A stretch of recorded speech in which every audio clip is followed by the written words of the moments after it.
En el nombre de Dios, hola. Este mensaje especial es traído a ustedes por Fátima TV.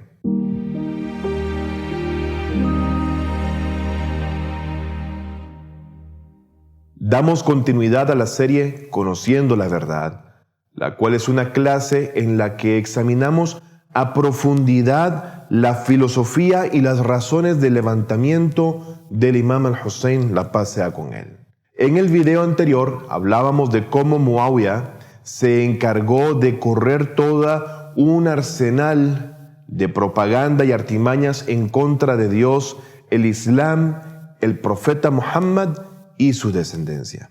Una de estas fue el hecho de que propagó entre los habitantes del Sham la idea de que el Imam Ali alayhi salam no practicaba el rezo o el Islam en sí, y esto no fue refutado por nadie entre el pueblo ignorante de esa época y lugar, siendo más bien una idea que se volvió común entre la gente del Sham, a lo cual cuando un hombre martirizó al Imam Ali alayhi salam, mientras ese se prosternaba en oración durante las plegarias de la mañana, dicho suceso, a modo de noticia, llegó a oídos de la gente del Sham. Ahí todos se sorprendieron, puesto que con esto se derribaba la imagen falsa que había sido propagada falsamente sobre Amir al-Mu'minin Ali alayhi salam, dejando así en evidencia de que Muawiyah lo había planeado de una manera que les había tomado la razón, el pensamiento y propagando la falsedad de tal manera que pensaron que todo lo que decía Muawiyah era definitivamente cierto y correcto. Pero nunca había nacido una intención del pueblo de debatir lo que recibían de información, negarlo, desmentir de esas falsedades y mucho menos investigar tan siquiera las fuentes o la razón de esas noticias. Ahora quiero contarles una historia con la cual podrán comprender hasta qué punto la gente de Sham pensaba que todo lo que Muawiyah decía era cierto y cuán realmente profunda fue la tragedia. Masudi menciona en el libro Muruj al-Dhahab que después de la batalla de Sifín, un hombre de Kufa cruzó el desierto con su camello en las cercanías de Sham. Debido a que tanto los iraquíes como los habitantes de Sham, como dijimos, Siria, Líbano y otros lugares, habían luchado en Sifín, uno de los de Sham se adelantó y tomó el camello de esta persona y dijo: esta naqta o camella es mía, puesto que me fue saqueada en Sifón y ahora ha caído en tus manos. El iraquí de Kufa, por su parte, dijo que dicha camella en realidad le pertenecía y que la misma no era botín de guerra. Pero el sirio, por su lado, dijo: no, es mía. Y así fue como la disputa entre esas dos personas fue arrastrada hasta la ciudad de Sham, siendo que ambos, con tal de resolver el problema, fueron a donde el califa, Muawiyah. El hombre de Sham trajo 50 testigos y todos ellos declararon que sí, que la camella le pertenecía a él, ya que la misma había sido obtenido durante la guerra. En eso Muawiyah, quien también juzgó según sus testimonios, dijo: ordeno al hombre de Sham que tome la camella y se retire de acá. Curiosamente, el hombre de Sham trajo a los 50 testigos, los que habían sido reclutados para dar falso testimonio, mintiendo sobre lo que ocurrió, y así de esa forma dejarse a la camella que no le pertenecía y simplemente había sido robada. A pesar de la gran mentira abierta con la que se intentaba embaucar al verdadero dueño del animal, Muawiyah decretó que le pertenecía al hombre mentiroso y ladrón de Sham, por supuesto. En eso el hombre de Kufa dijo que no se trataba de una camella o naqa, sino de un yamil o camello, dejando en evidencia la mentira, el robo, engaño y la injusticia de quien gobernaba, siendo a pesar de todo esto que la diferencia entre camellos, machos y hembras es muy clara y no podría haber quedado espacio para el error en el dictamen de justicia.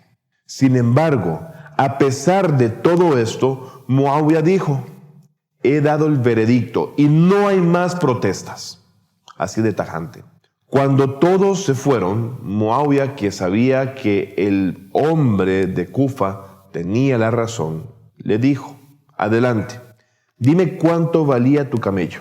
Él dijo: costó una cierta cantidad, pongámosle X cantidad. Muawiyah le dio más de la cantidad y lo satisfizo. Él mismo le dijo: quiero darte un mensaje. Cuando regreses a Kufa, dile al imam Ali que Muawiyah dijo: tengo 100,000 espadachines en Sham, que si les digo un camello macho es una hembra, todos dirán sí, es correcto, es un camello hembra.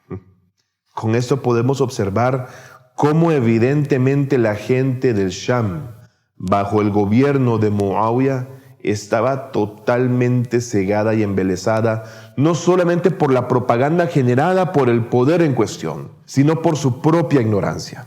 Masudi escribe: en Sifín, Muawiyah hizo la oración del viernes el día miércoles y dijo: porque vamos a la guerra y no tenemos la oportunidad, hacemos la oración del viernes el día miércoles. Toda esta gente ignorante y enajenada siguieron la orden de quien fuese un alma espuria, rezando sin mayor resistencia la oración del viernes detrás de Muawiyah el día miércoles, innovando. De estos eventos se desprende claramente que no tenían derecho a pensar y Muawiyah les había quitado el intelecto de golpe, siendo el caso de la mayoría de las personas en Sham. Pero nace la pregunta: ¿cómo Muawiyah pudo ganar tanto poder sobre el pueblo de Sham? Cosa que explicaré más adelante. Ahora, quiero entrar en el tema principal, para el cual di algunas sesiones introductorias. ¿Qué significa hacer la oración del viernes en el día miércoles? ¿Qué quiere hacer Muawiyah con esto? ¿Era cuestión de demostrar su poder y querer garantizar así su gobierno?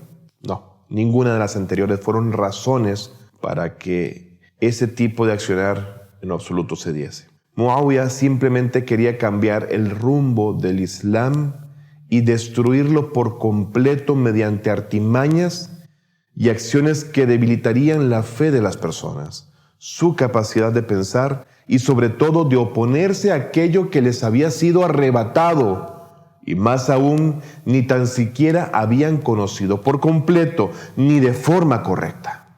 Fíjense cómo ya habíamos mencionado que el imam al-Hussein conocía las verdades y las verdaderas intenciones también de quien fuese hijo de Abu Sufyan, y sabía con mucha claridad que el Islam estaba en peligro. Muawiyah no decía abierta ni oficialmente a la gente lo que quería hacer, pero sí lo había mencionado en privado a un grupo cerrado de cercanos y amigos, lo cual está registrado en la historia, y a eso llegaremos muy pronto. A diferencia de su padre Muawiyah, Yazid no tenía diplomacia ni sentido político alguno, y en sus poemas abiertamente decía que no había revelación, dejando al descubierto de forma abierta y pública que o sea Yazid, no creía en el Islam, a diferencia de su padre, que se escudaba en el Islam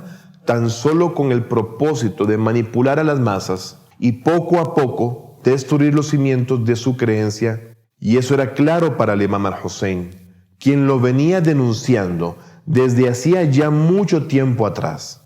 El gobierno vicioso y corrupto de Muawiyah utilizó los mismos trucos de los gobiernos corruptos de todas las épocas indiferentemente, creando codicia en la gente con la promesa de muchas recompensas y bajo amenazas, así como aprovechar la ignorancia de las personas, creando falsas creencias religiosas entre quienes resultarían, por supuesto, engañadas. Es por eso que nadie en Sham decía la verdad, ni siquiera se atrevieron a pensar en ello ni tan solo por un instante.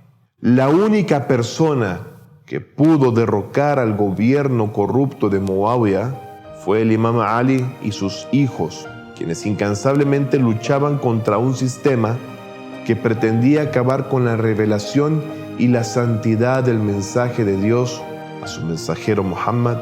La paz de Dios sean con él y su familia. Hasta pronto. Fátima TV, saberes que iluminan el alma. Síguenos en youtube.com/FátimaTVES o en nuestro sitio web fatimatv.es.